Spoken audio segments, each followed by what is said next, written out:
Camera বন্ধ করে আমরা আমরা প্রতিনিয়ত চেষ্টা করি কিছু অসহায় গরিব ভিক্ষুক আছে তাদেরকে পুনর্বাসন করার জন্য চেষ্টা করি। আমাদের একটি সংস্থা আছে, সেই সংস্থা থেকে আমরা এসেছি।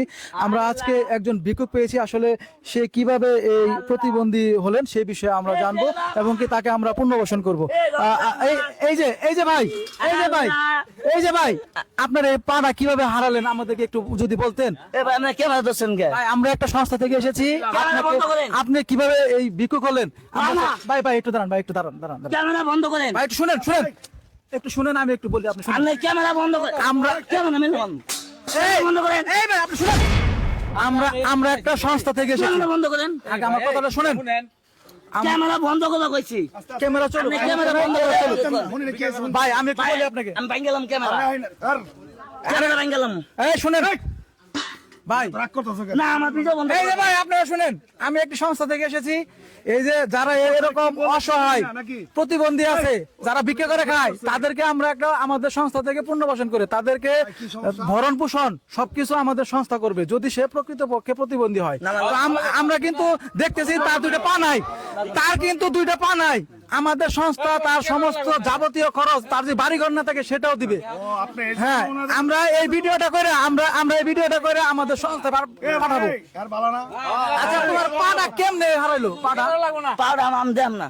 এই দেব না, আমার তো মনে হয় ভাই এর ফল্ট, বুঝছেন? আমার তো মনে হয় পা তো ঠিক আছে। ভাই একটু চেক করুন তো, খুলেন তো ভাই, একটু খুলেন তো ভাই, একটু খুলেন তো ভাই, একটু খুলেন একটু দেখি, খুলেন তো দেখি, খুলেন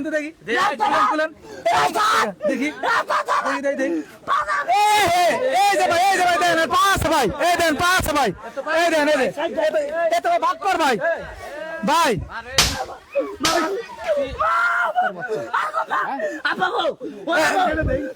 এই যে ভাই আপনারা বুঝছেন তো? ভাই মারেন না, ভাই মারেন না, আইন হাতে তুলে নেন না, ও এন্ডে ভিক্ষা করে, আমরা সব ভিক্ষুক মনে করে ভিক্ষা দেই।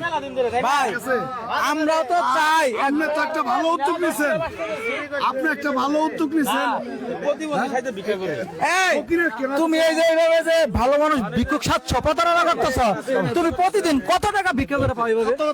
প্রতিদিন কম করে হলো 20,000। একটা মানুষ যদি 20,000 টাকা এভাবে ভিক্ষা করে পা, তাহলে কি বুঝেন? তাহলে কি অবস্থা? একজন ভালো মানুষে ভিক্ষুক সাচ্ছে। আসলে ভাই এটা কি করা উচিত? কি করা উচিত? ওরা ভাই পুলিশে দেন, ভাই আপনারা পুলিশে দেন। আমাদের সমাজে কিন্তু এরকম অসংখ্য ভালো মানুষ আছে, তারা কিন্তু এভাবে প্রতারণা করে। তো এদের প্রতারণা থেকে কিন্তু আমাদের সাবধান হতে হবে। সবাই ভালো থাকবেন।